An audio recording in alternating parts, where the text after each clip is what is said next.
অনেকে আমাকে অনেকবার জিজ্ঞেস করেছেন যে কানাই, রুক্মিণী হলো তোমার অর্ধাঙ্গিনী, তাহলে কেন ওর এই যাত্রা এত কঠিন হলো?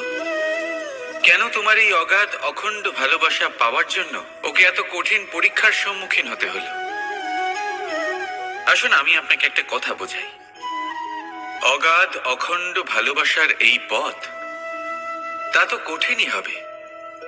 এবার এরকমই এক যাত্রা করতে হয়েছে রুক্মিণীকে, পরিশুদ্ধ ভালোবাসা বুঝতে পারার যাত্রা। এমন ভালোবাসা যা কিনা ক্রোধ, ভয়, মোহ, অধিকার, অহংকার, হিংসা এই সমস্ত বিকারের ঊর্ধ্বে। এবার এই যাত্রায় ওকে সাহায্য করবে রাধা। আর শুধু তাই নয়, আমি আপনাকে বলি, সংসারের প্রত্যেক নারী এই যাত্রা করে থাকেন। এবার যে নারী এই যাত্রার শেষ পর্যন্ত পৌঁছতে পারেন, তিনি এক উচ্চ স্তরে পৌঁছে যেতে পারেন, যেখানে তাকে বলা হয় অর্ধাঙ্গিনী। রাধা রাধা। সমস্যা। এবারে বলুন, সমস্যা কার জীবনে নেই? প্রত্যেকের জীবনে সমস্যা থাকেই। হ্যাঁ ঠিক আছে, জীবন আছে যখন, তখন সময়ের সাথে সমস্যাও আসবে। কিন্তু প্রত্যেক সমস্যাই কি সময়ই নিয়ে আসে? না, আপনি সমস্ত সমস্যার দায় সময়কে দিতে পারেন না। বেশিরভাগ সমস্যা তো এমন হয়ে থাকে যাদের আমরা নিজেরাই ডেকে আনি। হে সমস্যা, এসো, আমি তোমার জন্য অপেক্ষা করছি। কিভাবে? এবার এটা নির্ভর করছে আপনার হ্যাঁ বা না এর উপরে। বেশিরভাগ সমস্যাই এই জন্য আসে যেহেতু আমরা বারবার হ্যাঁ বলতে থাকি, আর বেশিরভাগ সমস্যা এই জন্যই আসে যেহেতু আমরা সঠিক সময় না বলতে পারি না। সেই জন্য না ভেবে চিন্তে কোনো কথা বা কোনো প্রস্তাবে সমর্থন করলে তা আপনাকে খুব বড় বিপদে ফেলে দিতে পারে। সেইখানেই কখনো না না বলতে পারা তা আপনাকে তার থেকেও বড় বিপদে ফেলে দিতে পারে। তাই মনে রাখবেন এই অত্যন্ত জরুরি শিক্ষা, সব সময় খুব ভেবে চিন্তেই হ্যাঁ বলবেন আর দৃঢ়তার সাথে না বলবেন। আর বিশ্বাস করুন, আপনার জীবন অত্যন্ত সুখময় হয়ে যাবে। তাহলে আসুন আমার সাথে ভালোবেসে বলুন, রাধা রাধা। সাফল্য।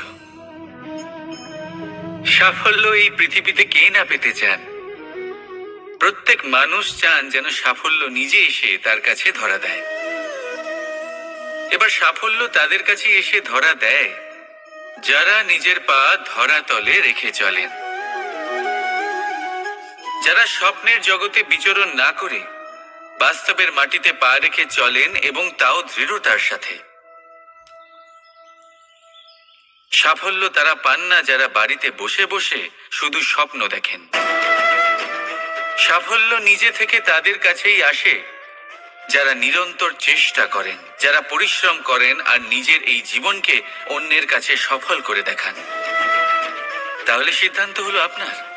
সফল সবাই হতে চান, স্বপ্ন সবাই সার্থক করতে চান। স্বপ্ন তখনই সার্থক হয় যখন পরিশ্রম করবেন, আর সাফল্য তখনই আপনার সাথে থাকবে যতক্ষণ আপনি বিনম্র থাকবেন। তাহলে আসুন আমার সাথে ভালোবেসে বলুন, রাধা রাধা। বিবাহ। একজন নারীর জীবনে বিবাহের গুরুত্ব কতটা? আসুন আমরা কথা বলি রুক্মিণীকে নিয়ে। একজন নারী যিনি পবিত্র মানসিকতা নিয়ে কাউকে ভালোবেসেছেন, তাকে বিয়ে করতে চেয়েছেন। এবার বিয়ে মানে কাউকে পাওয়া, মানে কারোর হাত ধরে আগামী সমস্ত জীবন তার সাথে কাটিয়ে দেওয়া। এবার আমার হাত ধরে রুক্মিণী বিয়ের সুখ তো নিশ্চয়ই পেয়েছে, কিন্তু ওর এই প্রেমের যাত্রা এর অন্ত হলো না, বরং তা শুরু হলো।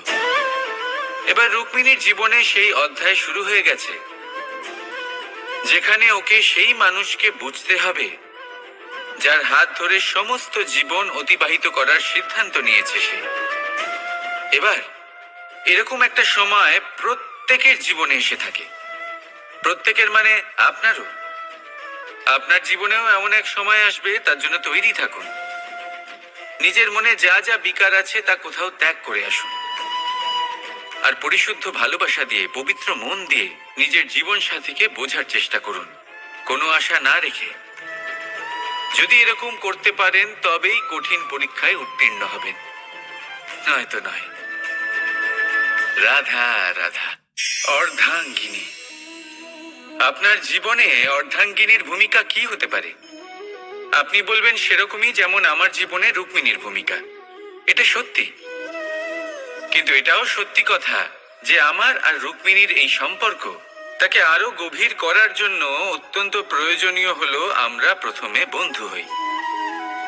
একজন ভালো স্বামী বা স্ত্রী হবার প্রথম পদক্ষেপ বন্ধুত্ব, অর্থাৎ সখা প্রেম। যতক্ষণ না এক স্বামী স্ত্রী নিজেদের সম্পর্কে বন্ধুত্বের মাহাত্ম্য বুঝতে পারবেন না, ততক্ষণ এই সম্পর্ক যেন অপূর্ণ থেকে যাবে।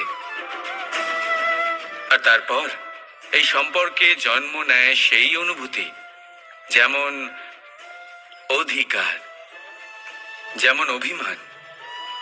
এই দুই ভাবনা যা এই সম্পর্ক ভাঙার প্রথম পদক্ষেপ হয়ে থাকে। সেই জন্য নিজের দাম্পত্য জীবনে অধিকার ফলানোর আগে নিজেকে জিজ্ঞাসা করুন, আপনি কি আপনার জীবনসঙ্গীর সব থেকে ভালো সখা হতে পেরেছেন? সম্পর্ক আরো উন্নত হবে। রাধা রাধা।